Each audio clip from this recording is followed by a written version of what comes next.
Бауырларым, бұл үлкен мәселе, бұл ауру, дерт. Бірақ рухани ауру. Ол да емделеді, толық жазылады. Енді емделу жолдарына келсек. Ең алдымен сіз осы мәселеге қатысты ілімі бар, білікті маманды табуыңыз керек. Бауырларым, қарындастарым, көптеген мұсылмандардың қателесіп жатқан жері мынада. Біз көріпкелдерге, مشعوذين балгерлерге, сиқырмен айналысатындарға барамыз. Ол адам сізге былай дейді: сізге зиян беріп жүрген жынды басқа мықты жын арқылы қуып жіберемін. Ол басқа жынды шақырады. Олар расымен де солай істей алады. Тыңдаңыз, кейбір адамдар солай істей алады, түсінесіздер ме? Алла тағала оларға жынды қолдануға, жынмен байланысуға мүмкіндік береді. Бірақ мынаны түсінуіңіз керек. Ол адамдар жынмен байланысқа түскені үшін қандай құн төлейді, білесіздер ме? Олар діндерін, ахиреттерін сатады. Себебі бұл нәрсеге ие болу, ол нәрселерді пайдалану тек бір адамға берілген. Ол Алланың құлы Сүлеймен пайғамбар алейхиссалам. Алланың пайғамбары Сүлеймен алейхиссалам. قال رب هب لي ملكا لا ينبغي لأحد من بعدي إنك أنت الوهاب. Алла, маған сондай патшалық бер. Менен кейін ешбір адамға ондай патшалық, иелік берілмесін деген. فسخرنا الجن. Осыған қатысты нәрсені пайғамбарымыздың саллаллаху алейхи уассаламның көпшілікке белгілі хадисінен кездестіреміз. Пайғамбарымыз саллаллаху алейхи уассалам намаз оқып жатқан кезінде жын оны шатастырғысы келеді. Мен ол жынды ұстап алуға шақ қалдым. Ұстап алғанда сіздерге оны алып келіп, таңғы уақытта мешітімдегі бағандардың біріне оны байлап қойар едім. Кейін Мәдинадағы балалар онымен ойнар еді. لولا أني تذكرت دعوة أخي سليمان. Алайда мен бауырым Сүлейменнің дұғасын білемін ғой, деген. Сүлеймен алейхиссалам қандай дұға жасады? Жындар Сүлеймен алейхиссаламға бағындырылған. Оған қызмет жасаған. Ал енді сіз көріпкелге барасыз. Ол жынмен байланысқан адам, ол сізді қалайша емдейді? Ең алдымен сен күпірлік жасайсың. لقول النبي صلى الله عليه وسلم من أتى عرافا فصدقه فقد كفر بما أنزل على محمد صلى الله عليه وسلم. Хадисте, егер көріпкелге барып, саған айтқан нәрсесіне сенсен, сен Мұхаммедке саллаллаху алейхи уассаламға түсірілгенге күпірлік еттің дейді. Егер сіз көріпкелге барсаңыз, тіпті оның айтқанына сенбесеңіз, оған барғаныңыз үшін ақ намазыңыз қанша күн бойы қабыл болмайды? 40 күн. Бірақ барған адам бәрбір намазын оқуы керек. 40 күн қабыл болмайды. Бірақ сіз оны оқуыңыз керек. Енді, егер сізге жын кірген болса, егер сіз жынның тигенінен ауырып жүрсеңіз, сіз ең алдымен білімді маманды, жын шығарушыны табуыңыз керек. Ол кісі сол істің маманы екенін қалай анықтайсыз? Ең алдымен الموضوع موضوع عقيدة بحتة. оның ақидасы.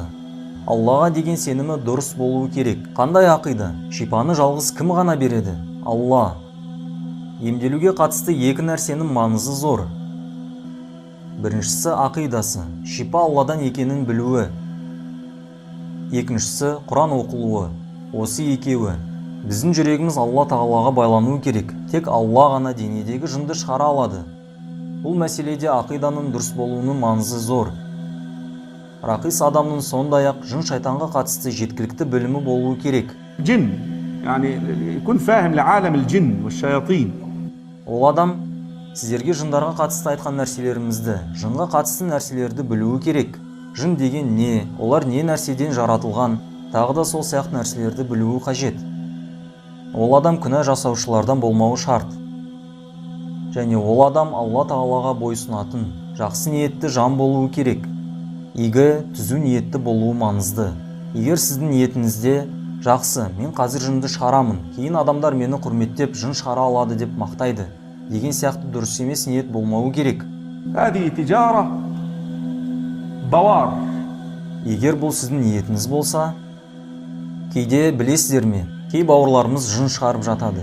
Егер адамға кірген жын христиан немесе яхуди болып жатса, ол жынмен тілдесіп, сен кімсің? Мен пәленшемін. Сенің дінің қандай? Мен христианмын. Оған ислам туралы айтуы тиіс. Кей жындар дінді қабылдап жатады. Машалла, бұл шейх, машалла. Жынға исламды қабылдатты.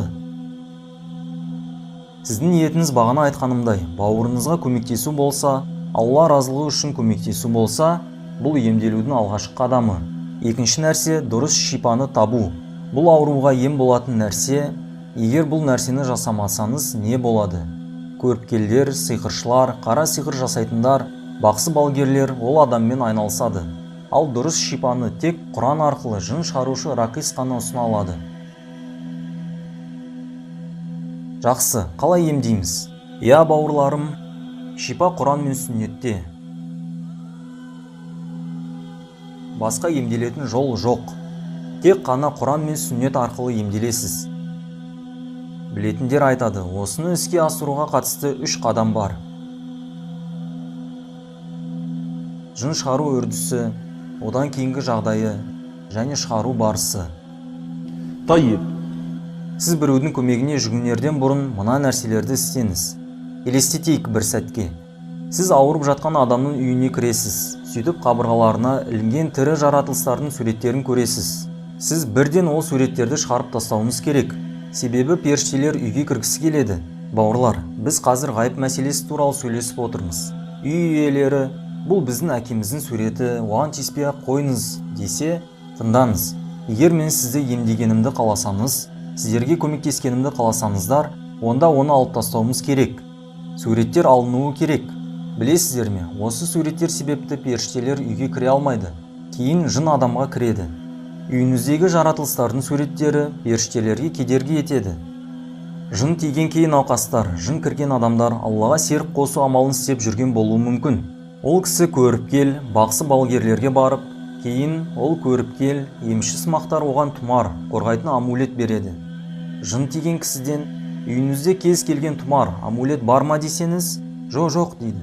Шындықты айтыңыз, үйде тұмар бар ма? Жоқ. Сіз мойындамайыңызша мен тоқтамаймын. Я, біреу бар ана жастықтың астында. Сіз оны тауып алуыңыз керек.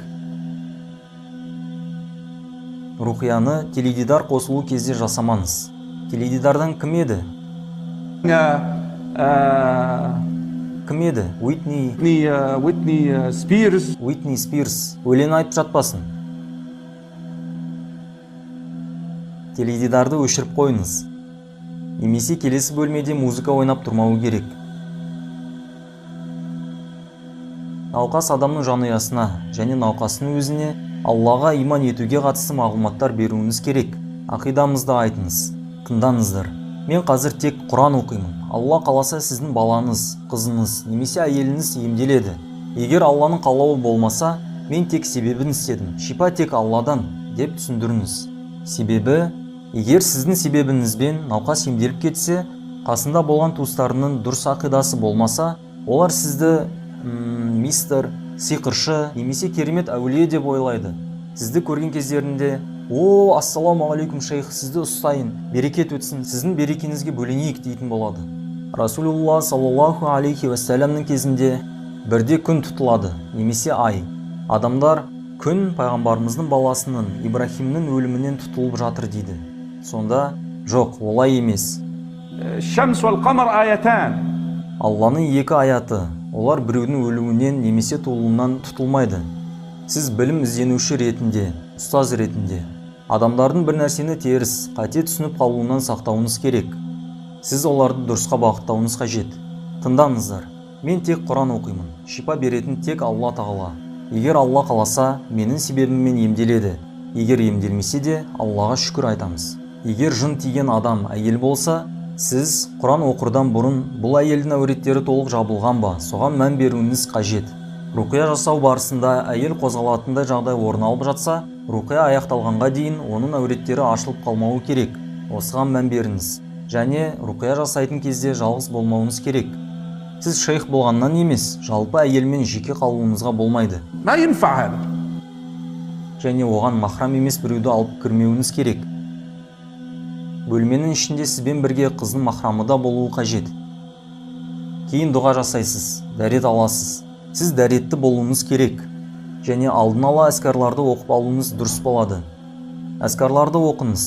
Егер өзіңізге қорған қоймаған болсаңыз, білесіздер ме, жын ол адамның ішінен шығып, сіздің ішіңізге кіріп кетуі мүмкін. Сондықтан сіз дәретті болуыңыз керек. Намазыңызды оқып алуыңыз қажет және әскарларды да оқыңыз. Содан кейін барып, науқасқа руқия жасауға кірісесіз. Қазір бірнеше минутта дәрісімізді аяқтаймыз. Науқасты емдеу үшін сіз қолыңызды науқас адамның басына қоясыз. تضع يدك على رأس المريض وتقرأ الرقية. Құраннан не оқуыңыз керек? Тыңдаңыз. Пайғамбарымыз саллаллаху алейхи вассалам үйге келгенде Айша радиаллаху анха бір әйелге руқия жасап жатқанын көреді. Кейін анамызға былай дейді: القرآن هي ستر ارقها بكتاب الله. Құраннан кез келген жерін оқы. وننزل من القرآن ما هو شفاء. Сіздерге алдында Абу Сағидтің оқиғасын айтып едім. Ол тек Фатиха сүресін оқыған. Ол оны білмеген. Ол пайғамбарымыз саллаллаху алейхи вассаламға келгенде, сен оның руқия екенін қалай білдің? الراقية. Құранның кез келген сүресі, аяты яқинмен, нық сеніммен оқылса, шипаны беруші Алла. Сіз руқия жасап жатқан науқастың да сенімі сіздікіндей болса, уайымдамаңыз, Алла шипаны береді. Бірден болмаса да әйтеуір шипа табылады. Құранның кез келген жері. Абдулла ибн Масғуд жын тиген біреуге Муъминун сүресінің соңғы аяттарын оқыған. أفحسبتم أنما خلقناكم عبثا وأنكم إلينا لا ترجعون. الآية. وورد آخر الحشر. Хашр сүресінің соңғы 3 аяты. Мына нәрсені ғалымдар айтқан, бірақ бұл нәрсеге қатысты хадис жоқ. Оқыған Құранның арқылы емделу үшін оқылатын Құран аяттары Ибн Маджада келеді, әлсіз хадис. Бірақ мына нәрселер айтылады. Әл-Фатиха, бірінші оқылатын сүре. Кейін Бақара сүресінің алғашқы 5 аяты. Бақараның алғашқы 5 аятын оқисыз. Алиф лам мимнан أولئك على هدى من ربهم وأولئك هم المفلحون. дейін. Кейін Сихр аятын оқисыз. Менің не айтып отырғанымды біліп отырсыздар ғой. واتبعوا ما تتلو الشياطين على ملك سليمان وما كفر سليمان ولكن الشياطين كفروا. Аят Курси. Бұл 4-шісі. Бақара сүресінің соңғы 3 аяты. Соңғы 3 аяты. لله ما في السماوات وما في الأرض. Муъминун сүресінің соңғы 3 аяты. Соффат сүресін толығымен оқисыз. Жын сүресін толық оқисыз. Хашр сүресінің соңғы 3 аяты. Және 3 құлды оқисыз. قل هو الله أحد قل أعوذ برب الفلق قل أعوذ برب الناس. Науқастың басына қолыңызды қоясыз. Дауысыңызды шығарып, тәртелмен, жақсы дауыспен оқисыз. Ауырып қалған балаңыз, қызыңыз, немесе әйеліңіздің құлағына оқисыз. Құлағына Құран оқисыз. Осы оқығаныңыз жынды шығарып жібереді, егер ол қарапайым түрі болса. Бірақ басқа жағдай орын алуы мүмкін. Жын сізге сөйлеуі мүмкін. Ішіне кірген адамның тілімен сөйлеуі мүмкін. Кей кездерде жын ішінде болады, бірақ сөйлемейді. Сонымен 3 жағдай орын алуы мүмкін. Руқияны оқығанда алғашқы жағдай жын шығып кетеді. Егер ол кішкентай қиындық, қарапайым жағдай болса. Екінші жағдай жын ауру адамның тілімен сізге сөйлейді. Оның дауысында кішкене өзгешелікті байқайсыз. Сол кезде сен кімсің? Неге харам істі істеп жүрсің? Шық бұл адамның ішінен. Бұл ісің харам. Алладан қорқ. Мұсылман емессің ба? Осылай сұрасаңыз болады. Егер сонда да шықпаса, руқияны оқуды жалғастыра беріңіз. Ал енді адам ішінде жын болып, бірақ сөйлемесе не істейміз? Кей жындар қиындық туғызады, сөйлемейді. Оған қатысты бірнеше белгілер бар. Ішіне жын кірген адамның көздері бақырая ашылады, немесе көздері жылдам жыпылықтайды, немесе дірілдейді, қалшылдайды. Бағанағыдай руқия оқисыз. Я ағайын, осы жерден тоқтаймыз, Алланың қалауымен. Емделудің 3-ші деңгейі, жын неге сіздің ішіңізге кіреді? Оның алғашқы себебі, сіз намаз оқымайсыз. Себебі сіз әскарларды оқымайсыз. Егер жын шайтанның сіздің денеңізден шығуын қаласаңыз, Сіз Алла Тағалаға оралуыңыз қажет. Осы нәрселерді ішіне жын кірген адамдарға айтыңыз. 5 уақыт намаз оқыңыз, әскарларды оқыңыз. Осы арқылы ғана олардан сақтана аласыз. Бірақ сіз баяғы істеріңізге оралсаңыз, нәпсі жетегінде жүрсеңіз, 5 уақыт намазыңыз болмаса, мені кінәламаңыз. Ешкім сізге көмектесе алмайды.